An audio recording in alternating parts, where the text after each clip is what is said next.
अगर आपको अध्यात्म की ऊंचाई पर चढ़ना है तो एक शब्द याद कर लीजिए, सहनशीलता, तितिक्षा। इसको सदैव जीवन में, एक श्लोक गंगा किनारे हमें जीने की सामर्थ्य देता था। जब कभी हमें प्रतिकूलता दुख प्राय मिलते ही थे तो ये श्लोक, यम ही न व्यथ्यन्ते ते पुरुषम पुरुषर्षभ सम दुखा सुखाधीरम स्व अमृतत्वाय कल्पते। वो अमृत पद का अधिकारी हो जाता है जो आए हुए सारी व्यथाओं को, दुखों को मौन होकर सह लेता है। वो भगवान को प्राप्त होता है। जहां कोई कष्ट होता, बस यम ही न व्यथ्यन्ते ते पुरुषम पुरुषर्षभ सम दुखा सुखाधीरम स्व अमृतत्वाय कल्पते। हमें सहना है, हमें भगवत प्राप्ति करनी। अरे छोड़ो, इसने मारा, इसका कर्म जाने, चलो आगे, चलो आगे बढ़ो। भूख प्यास गर्मी सर्दी मान अपमान दुख सुख, ये सब इस मार्ग के यात्री को मिलते ही है। और जो इसको सह गया वो जगत पावन करने वाला महात्मा बन जाता है।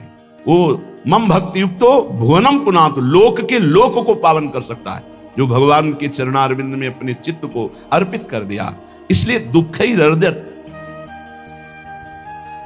चाहे जितना दुख पड़े प्यारे, किसी से मत, किसी से मत, चुपचाप मौन होकर सह जाओ। तुम्हारा स्वामी विधान करके तुम्हें दुख भेजा है तो बहुत बड़ा उसमें कोई सुख है। वो मंगल भवन है, तुम्हारा मंगल होने नहीं दे सकता। दिखाई दे सकता है कि अब अमंगल हो गया हमारा, अमुक अमुक अमुक, कुछ नहीं। धैर्य पूर्वक अपने मार्ग में सीधे चलते रहो। उसका विधान आया है, वो दुखद हो या सुखद, सुखद है तो हर्षित मत हो, दुखद है तो शोकित मत हो, आगे बढ़ो। देखो ये अध्यात्म है। ये कमर कस लो कि इस जन्म में मुझे इस भव समुद्र से पार होना ही है। ये जो कमजोर दिल के होते हैं ना, अनुकूलता जहां मिली तो बोले जब से हमने भक्ति शुरू की सब काम चकाचक बन रहे। ये भक्ति का फल नहीं है, भूल मत करना। ये तुम्हारे सुकृत चल रहे हैं इसलिए है। और जिस दिन दुष्कृत का फल आएगा उस दिन भक्ति करते हुए भी कदम रखना मुश्किल हो जाएगा। पग पग पर तुम्हें दुख मिलेगा। इस सिद्धांत को समझ लीजिए तो कभी आप निराश नहीं होंगे, शूरवीर होकर आगे बढ़ते रहेंगे। जो हमारी भक्ति ये नई फसल है और इस फसल की जो आनंद वृत्ति है वो भगवदानंद है, ज्ञानानंद है, अखंडानंद है, प्रेमानंद है। वो ये भोगानंद नहीं है, विषयानंद नहीं कि भगवान की बड़ी कृपा जो चाहो वो भोग मिल गए। ये सुकृतों के फल है। ये सुकृत और दुष्कृत दोनों को यही नष्ट कर दो और निकल चलो भगवान की परम धाम में, जहां नित्य सेवा सुख का आनंद सहचरियां ले रही है। श्रीपाद कह रहे, संतर्जयस ताड़यन, कोई मुझे बहुत डांटे, भर्त्सना करे और ताड़यन, पिटाई भी कर दे, मुझे कुछ कभी शिकायत नहीं करनी प्रभु से। देख रहे हैं ना, वो उन्होंने विधान किया है ना कि इसको पीटो, तो हम चुपचाप पीट लेंगे, किसी से नहीं कहना। रहीमन मन की मन व्यथा रखिए मन में गोए, सुनिठ ले हैं लोग सब बांटने। इसीलिए असंगो हम, असंग किससे कहें अपने दुख सुख की बात। अपना दिल तो दिलवर को दे दिया, जो बीते सो दिल तो उनके पास है, वो तो जाने दुख सुख की बात, हम क्या जाने। हम तो बस आपके हैं। मौन, अपने विषय में न सुख की बात करे न दुख की। मौन बात करे तो प्रभु की करे, नहीं तो मौन। मान लीजिए अगर ये मौन आप धारण कर लेंगे तो निकल जाएंगे माया से, नहीं तो किसी की निंदा कर देंगे, किसी का ऐसा कटु वचन बोल देंगे, परुख वचन बोल देंगे, भजन छीन हो जाएगा, भजन करने की वृत्ति नष्ट हो जाएगी। सैकड़ों लोगों के प्रश्न है कि पहले भजन अच्छा होता था अब नहीं होता। उसमें दो बातें होंगी। एक तो भजन की ऐसी भूख बढ़ गई है कि अब उतने भजन से नहीं और भजन होना चाहिए। ये उत्तम महापुरुषों की कृपा पात्र भक्तों की वृत्ति होती है। और एक होता है कि आपसे वैष्णव अपराध बन गया, कुसंग हो गया, इस कारण से ऐसा। अगर आपके हृदय में कोई दोष वृत्ति नहीं हो, फिर भजन में ऐसा लगता है कि मेरे से बहुत कम भजन होता है, वैसा भजन नहीं होता जैसा होना। ऐसा बड़े बड़े महापुरुषों को भी अनुभव होता है। ये कोई निंदनीय बात नहीं है, वंदनीय बात है। पर वास्तविक यदि भजन नहीं हो रहा है, वास्तविक यदि आपका रुक गया है आनंद, तो आप ढूंढ लीजिए आपका भोजन गलत है, आपका संग गलत है, आपने कोई वैष्णव निंदा की है। बस यही कारण है, यही खोज लेना, यही सुधार कर लेना। किसी से क्षमा याचना की जरूरत नहीं। अंदर देखो और आचार्य गुरु से प्रार्थना करो, सब ठीक हो जाएगा। बड़े कृपालु हैं। जिन्होंने अपराधी मुझ जैसे को घसीटा तो अब अपराध बन जाएगा तो थोड़ी छोड़ देंगे वो। विश्वास कीजिए, उन्हीं से प्रार्थना कीजिए, नाथ यदि आपको अपराध मोचन कराना है तो भेज दीजिए मुझे उसके पास, या उसको बुला दीजिए, मैं पैर पकड़ लूं, हाथ जोड़ लूं यदि अपराध बन गया है। और यदि आप चाहें तो आप क्षमा कर दें, आगे से सावधान रहेंगे। बड़े कृपालु हैं प्रभु, क्षमा कर देते। भजन की वृत्ति को रुकना, ये सहन मत कीजिए। समय नहीं है कि आज नहीं तो कल भजन चल पड़ेगा, नहीं, तुरंत वाचिक में आ जाइए, तुरंत वाणियों का गायन कीजिए, नाम कीर्तन कीजिए, ढूंढिए अपराध क्या बना जो आंतरिक हमारा भजन रुक गया, और प्रभु से प्रार्थना करके उसको चलवाइए, वो बड़े कृपालु है, क्षमा कर देंगे। अगर आपने प्रगट में किसी का अपराध किया और वो उपस्थित हो तो जाओ, उनके चरण पकड़ो, उनसे प्रार्थना करो। भजन का रुकना सहन मत करो, बहुत कठिन है भजन करके भगवत प्राप्ति करना। वो हमारे अंदर सरलता पूर्वक भजन चल रहा है, उसको बचाओ। किसी की निंदा मत करना, किसी की अवहेलना मत करना। तुम्हारी कोई निंदा करे, तुम्हारी अवहेलना करे, सह जाना कह रहे हैं, इसमें क्या? संतर्जय ताड़यन बंधनन, यदि वो कहीं मुझे बांध दें, मैं बंधना में स्वीकार कर लूंगा। ऐसा भक्तों को कोई बांधता है क्या? हाँ, बांध देते हैं। तितिक्ष ब्राह्मण की कथा में पढ़िए, उसको बांध दिया। एक सखी बहुत भजनानंदी थी, उसके परिवार के लोग रोज उसे पीटते थे और उसे बांध देते थे। सखुबाई नाम उसका सखी का था। एक सखी बहुत नागरीदास जी के संग में रहकर भजन की वृत्ति उच्च कोटि की सीखी थी, भागमती बाई। उनके पति ही उनके ऊपर सैया लगाकर नई नवीन रानी के साथ बैठते हुए ऐसा पिटाई करते, इतना कष्ट देते, पर वो उच्च कोटि की ऐसी महान वक्ता, परम सिद्ध बरसाने के जो वास करने वाले अपने नागरीदास जी थे, हरिवंश महाप्रभु के शरणागत, उनके सत्संग से ऐसी उच्च कोटि की दशा प्राप्त हुई, उसे कोई फर्क नहीं पड़ा। उसके कष्ट देने के लिए उसके ऊपर सैया लगाते, राजा थे, और नवीन रानी के साथ उसके ऊपर बैठते, उपद्रव करते, मारते पीटते, लेकिन वो सम रहती। संतर्जयस ताड़यन बंधनन, शांत, वो देख रहा है, बस तुमको यही सोचना, वो देख रहा है, मेरा स्वामी देख रहा है। वो देखते हुए मौन है ना, वो चाह रहा है ना, तो तेरा किया मीठा लगे, बस बात समझ लो। इतना तो बहुत बड़ी वस्तु प्राप्त होगी, बहुत बड़ी। एक मिट्टी जब कुम्हार को अर्पित हो जाती है तो पीट पीट कर एक छोटा राई भर भी दाना नहीं रहने देता, क्योंकि राई भर भी अगर दाना रहा वहीं से मटकी फूट जाएगी, राई भर भी अहंकार रहा वहीं से भक्ति रस निकल जाएगा।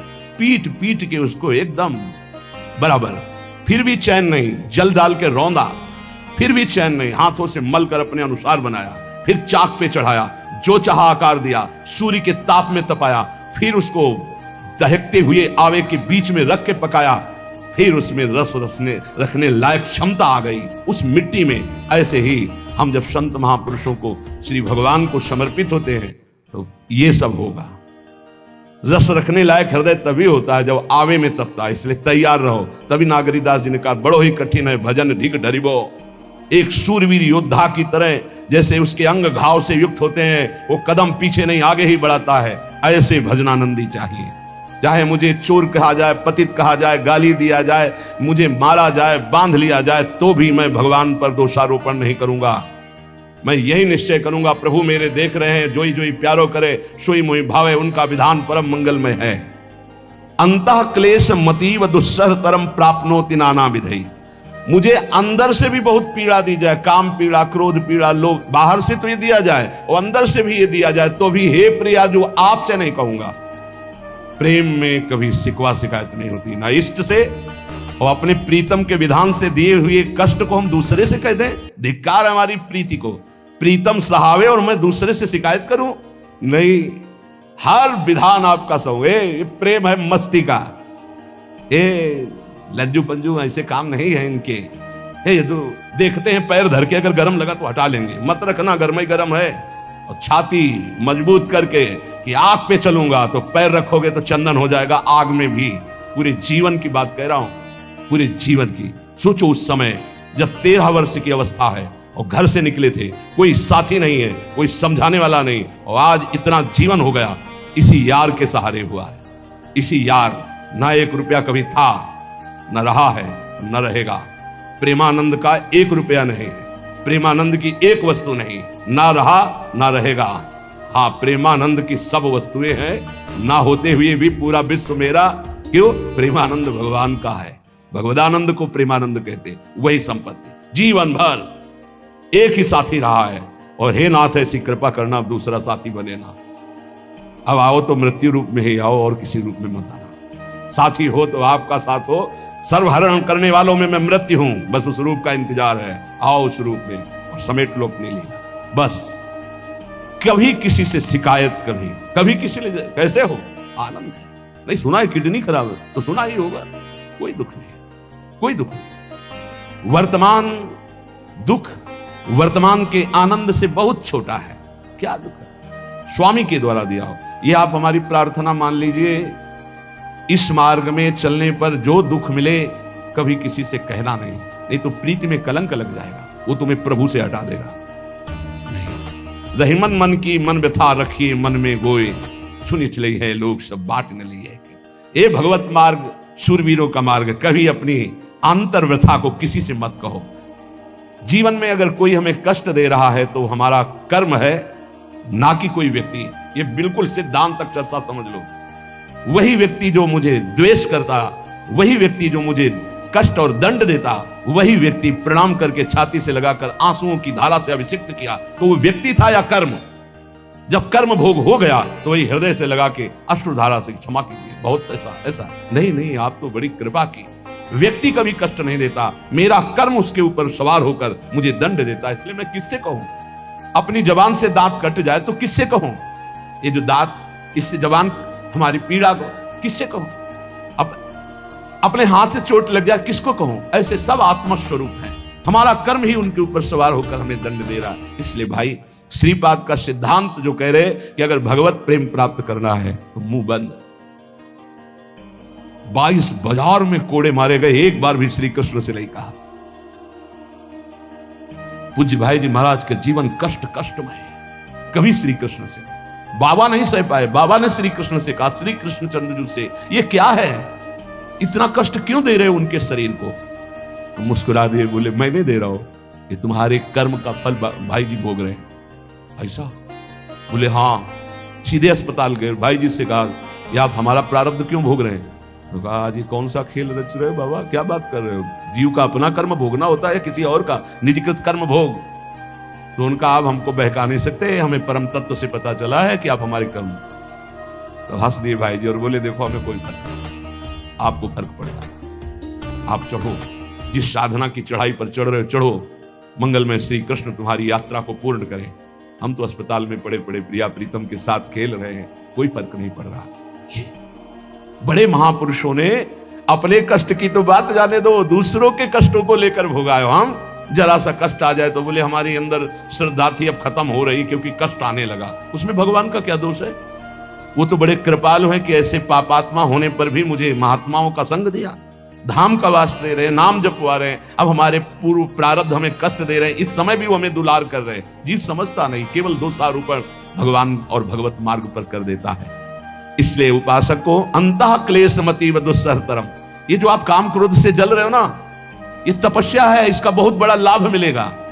और अगर भोग रहे हो ना, गिर रहे हो, पतित हो रहे हो, तो वो सुख नहीं, वो शांति नहीं, वो विश्राम नहीं। तो एक बात ध्यान रखना, इस शब्द को याद रखना। ऐसे रहने पर भी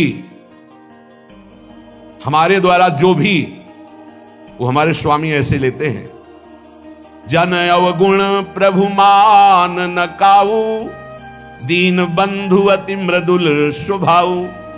कल शाम के पूज्य परमहंस राम मंगल दास जी की वाणी का चिंतन हो रहा था।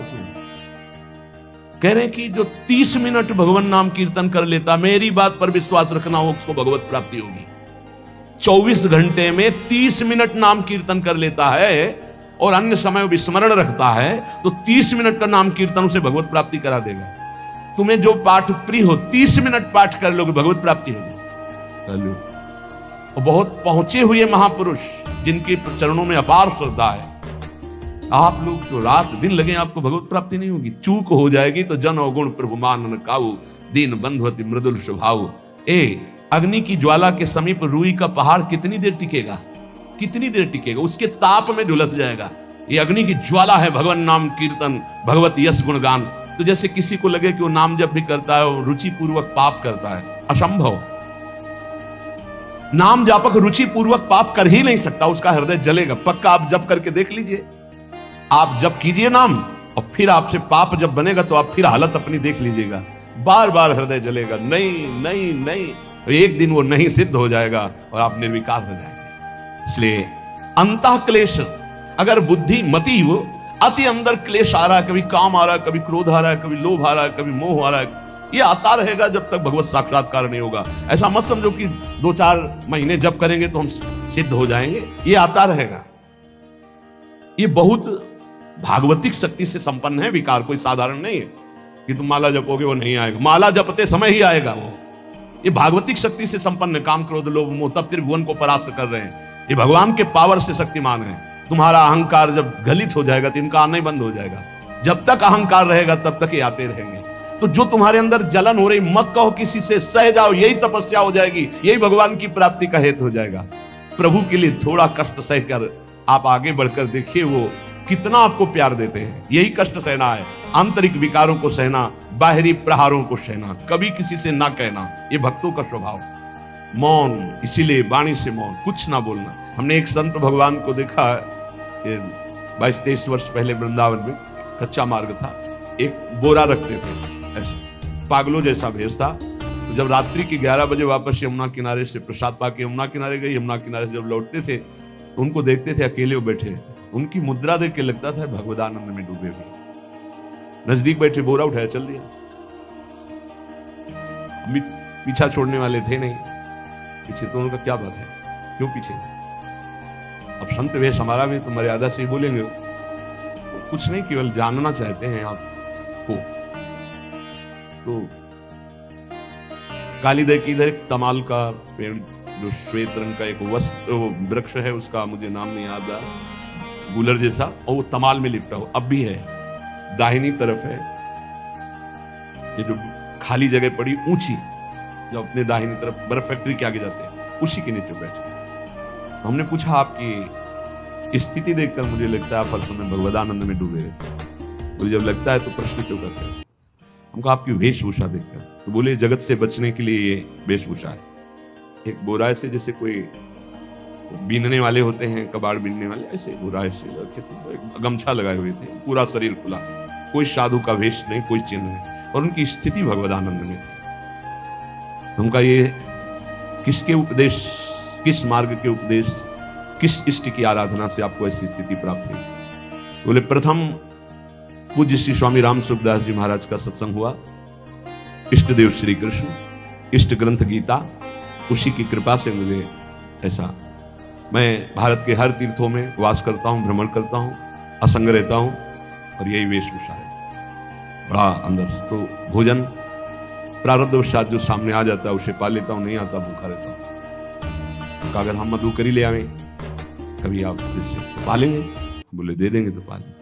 दूसरे दिन मधुकरी लेकर, तो रोज हमारी उनके चरणों में श्रद्धा, क्योंकि उनका रहना और चिंतन, दोनों रहनी और चिंतन बड़ी प्रशंसनीय। जो वीतराग परमहंसों के अक्षर सा वैसे, कुछ पास नहीं, केवल बोरा, वो नाटक के लिए बोरा की कोई समझे कबाड़ बिनने वाला, और एक गमछा ऐसे रंग बिरंगा, बस कुछ नहीं, कोई भागवतिक चिन्ह नहीं। एक दिन देखा वो बड़े मक्खियां भिनभिना रही, तो नजदीक गए, क्या हो? चुप जाओ, जिनका बोली ना, पूरे वमन और शौच दोनों हो रही है, शरीर बिगड़ गया है, तो हमका औषधि के लिए हम व्यवस्था, बोले इसलिए कह रहा हूं आप बच जाइए। हमका हमें बता तो दीजिए क्यों नहीं? तो बोले आया हुआ प्रारब्ध है, इसको हंस के भोगना है। ऐसे कोने में साइड में ऐसे पेड़ के किनारे पड़े, 2-4-10 दिन जो भी व्यवस्था उनकी बनी, फिर वो हमको दर्शन नहीं मिले, अन्य तीर्थों में चले गए होंगे। ऐसा महापुरुष। क्या हम अपने शरीर को इतना प्यार करें कि भगवान से श्रद्धा हो जाए, भक्ति मार्ग में हम लड़खड़ा जाएं, फिर सत्संगी किस बात का? ये पक्का समझ लीजिए, ये जो भगवत मार्ग है ये शूरवीरता का मार्ग है, सहन करने का मार्ग है। जितने भी महापुरुषों के चरित्र हैं आप पढ़ करके देख लीजिए, भगवान के चरित्र से भी ज्यादा लाभ भक्त चरित्र सुनने से इसलिए होता है कि हमको लगता है कि हमारे जैसा जन्म लेकर इतना कष्ट सहकर इस ऊंचाई पर पहुंचे, ये बड़ी बात है कि वो जीवत्व से हमारी तरह पैदा होकर ईश्वरत्व को जाता है। इसलिए भक्त चरित्र में विशेष बल हमको प्राप्त होता है। क्या क्या कष्ट सहते, और आप खुद देख लीजिए, आपको जितना कष्ट है उससे बड़ा सुख है कि नहीं, अंदर देख लीजिएगा तो इसी से अनुमान लगा लीजिए, जितना बड़ा कष्ट उससे कई गुना बड़ा सुख भगवान देते हैं, तभी वो उनका यश गाते रहते हैं। ऐसे थोड़ी होता है कि हमारे भगवान का हम भजन करते, हमारे साथ न्याय नहीं हुआ। न्याय तो सही बात नहीं हुआ, नहीं तो तुम्हारी दुर्गति हो जाती है। सही बात में उन्होंने न्याय नहीं किया, पक्षपात किया है तुम्हारा। अगर वो सही न्याय करते तो ईमानदारी से कहते हैं, केवल नरक के कीड़ा ही बनना पड़ता और कुछ नहीं है। खूब देख लो, डबल चेहरा होता है, एक सामने का चेहरा देख रहे हो और एक एकांत का चेहरा होता है, डबल चेहरा होता है। और भगवान डबल रखो चाहे तिबल, सब देखते हैं। सब हम बैठे हुए देख लो ईमानदारी से वृंदावन की भूमि में, एक चेहरा है जय श्री राधे, और एक चेहरा है जो राक्षस है अंदर बैठा, देख लो अंदर देख लो, बिल्कुल इस समय सीसी कैमरे में हो, अंदर देख लो, एक राक्षस बैठा है और उस राक्षस ने जो जो करवाया आप लिखो रजिस्टर में, तुम्हें याद है जितना, और इसके बाद आप न्यायाधीश बनो, फिर आपकी क्या दुर्गति होती उसका।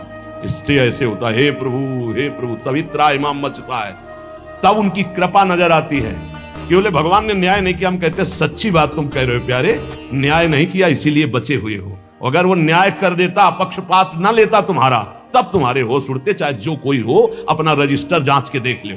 इसलिए कहते हैं कि सबकी जीवनी शुक्ल पक्ष की लिखी जाती है, कृष्ण पक्ष की तो केवल उसी की छाती जानती है, दूसरा नहीं। हृदय में जितने विकार, हृदय में जितना अंधकार, हृदय में जितना कूड़ा करकट, वो तो हम जानते हैं कि हमारी स्वामिनी की कृपा ने कितना निर्मल किया है। तब उनकी स्वामिनी जू मुझ जैसे अपराधी के अपराधों का विस्मरण करके आप ऐसी कृपा, तो आपको लगता है कि संतों की एक दैन्य भाषा होती है। नहीं, ईमानदारी से संत कभी झूठ नहीं बोलते।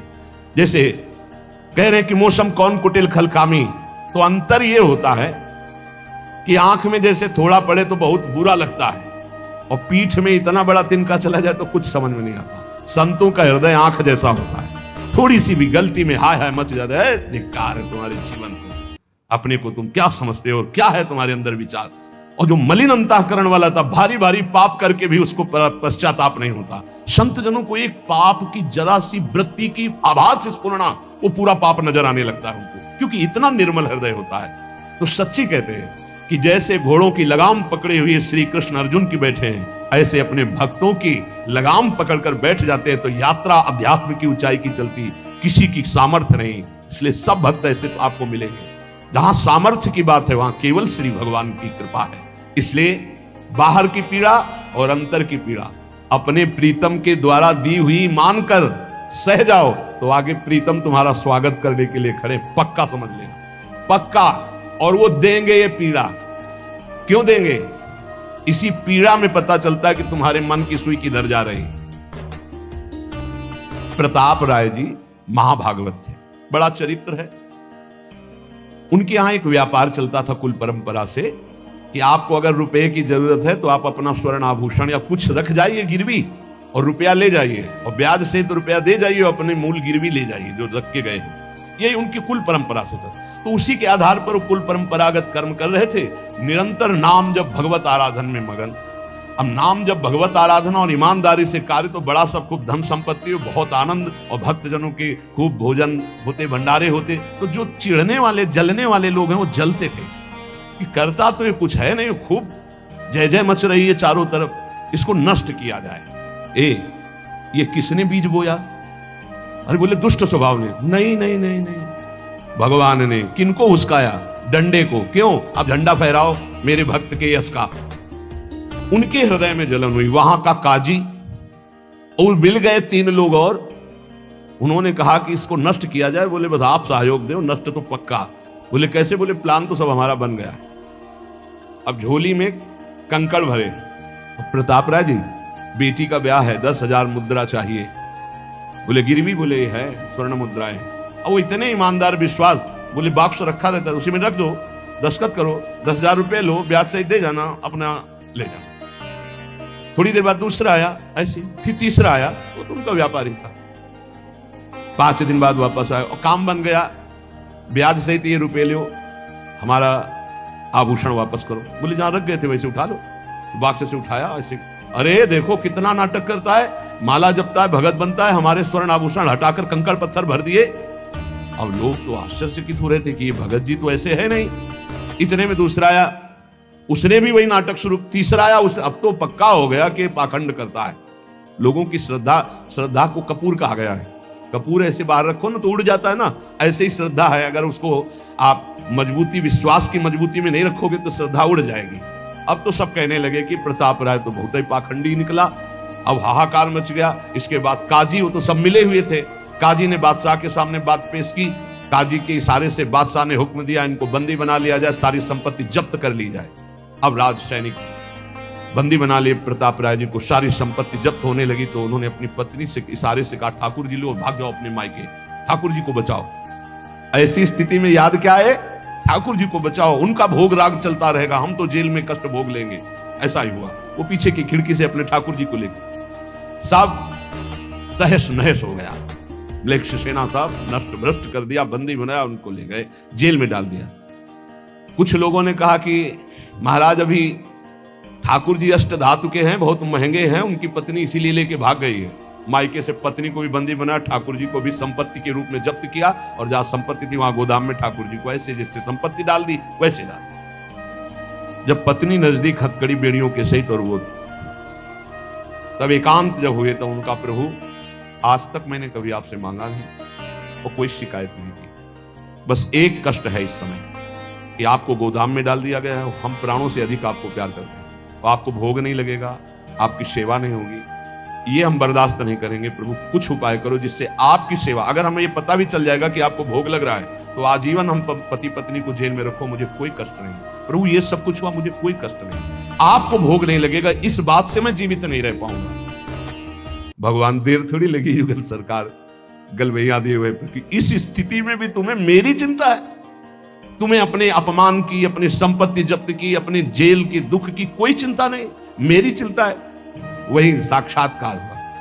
अब तत्काल, अब वो तो चाबी बदलने वाले हैं ना, ज्ञानी मूढ़ न कोय जस जय का रघुपत करे तस ताही क्षण होए, बोले भियस महेश तब ज्ञानी मूढ़ न कोय। उस वहां का जमींदार जो था उसने कहा ऐसा हो ही नहीं सकता, यह सब गलत है, पाखंड रचा गया है प्रताप राय जी के प्रति। बादशाह के सामने विरोध प्रकट कर दिया, नहीं सही जानकारी जांच हो। बादशाह ने उन तीनों को बुलाया और कहा फांसी पे चढ़ा देंगे यदि सही नहीं बोलोगे। सही सही बोल दिया कि उसमें सोना तो रखा ही नहीं था, कंकड़ रखे थे। काजी की ये सब बात थी। काजी को दंड दिया गया, तीनों को बंदी बना लिया गया, प्रताप राय जी को पूरा नुकसान सहित सब अर्थ दिया गया और बड़ा सम्मान किया गया। फिर जीवन, ये घटनाएं भक्तों के जीवन में आती है किस लिए? भगवत साक्षात्कार कराने। भगवत साक्षात्कार जेल में प्रताप राय और उनकी पत्नी को हुआ।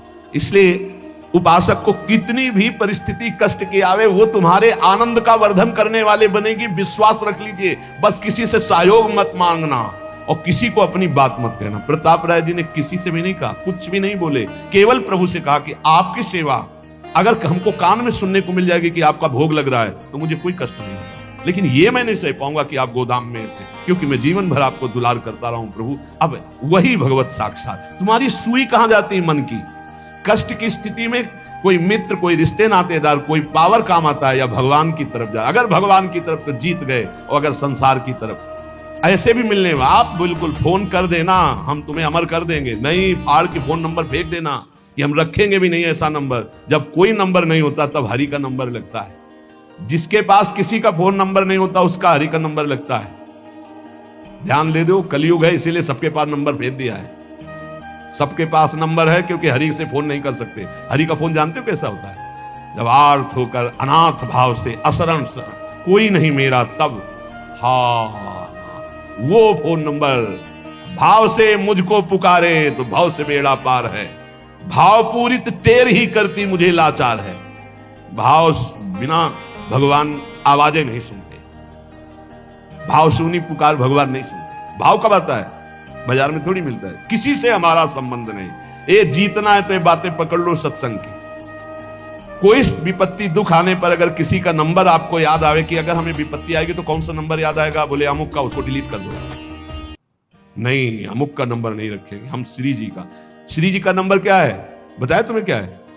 बस कोई नंबर नहीं तो श्री जी का नंबर, हे लाडली, हे प्रिया जी, कोई है ही नहीं। अब अपना कोई है ही नहीं तो कौन है? सच्ची बताते हैं, एकदम नंबर 1 घंटी में फोन उठा लिया जाता है।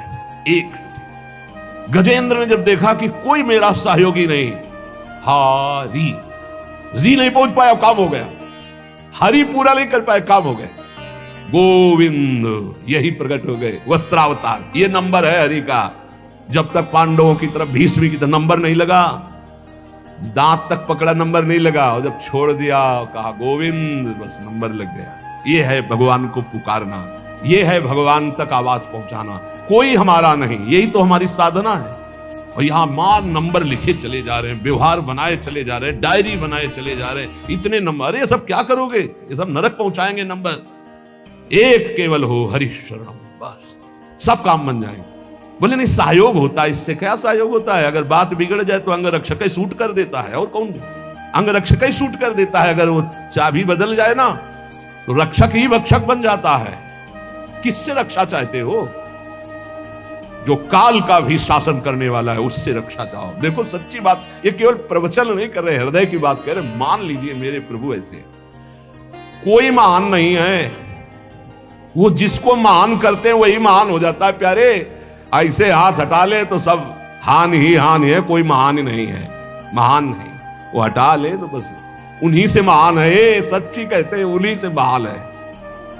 दबी बात खुल जाए तो असलियत समझ में आना, और वो जानते हैं, और वो जानते हुए हमें नमस्कार करवा रहे, प्रणाम करवा रहे, भोजन दिला। अरे जय बोलो उनकी। हमारे साथ भगवान ने क्या किया? अरे तुमने भगवान के साथ क्या किया? कितनी कृपा की भगवान ने। इतने अपराध का दंड जानते क्या होता है? पूरा जीवन बर्बाद हो जाए। और यहां पूरे जीवन अपराध कर रहे हैं, जीवन आबाद किए हुए हैं ऐसे प्रभु के प्रति। हम इसलिए कह रहे हैं, जो कहते हैं ना हमारी भगवान पर श्रद्धा नहीं रहेगी तो तुम्हारे ऊपर हमारी श्रद्धा नहीं रहेगी। देखो ना कहां श्रद्धा लायक हो तुम, क्या हो तुम। ये हम असलियत कह रहे हैं। ऊपर से चिकना चुपड़ा, अंदर से सब गंदा होता है। भगवान बचावे, नहीं तो मना खष्टान इंद्रियाणी प्रकृति स्थान कर सती। दुर्गति वाले काम होते हैं, दुर्गति वाले। आप जो भी देख रहे हो केवल कृपा देख रहे हो। अगर वो कृपा हट जाए तो कुछ नहीं देखने लायक किसी में भी। जहां कहीं कुछ भी है वो मति की रति गति भूति भलाई। जब जेहि जतन जहां जेहि पाई, सो जानो सत्संग प्रभाव। लो कहूं वेद न आन उपाऊ। इसलिए हम कहते हैं ये मत कहो मुझे भगवान पे श्रद्धा नहीं रह गई। भगवान की इतनी कृपा है, हम कैसे तुम्हें बताएं। कृपा ही कृपा है कि वो न्याय ठीक से नहीं करते।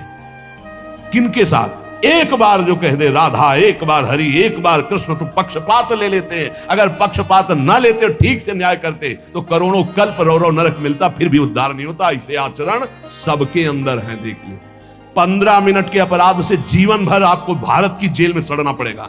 वो वैसे कितने अपराध हैं उनका जिनको तुम इस कानून से अनुमान लगा सकते हो।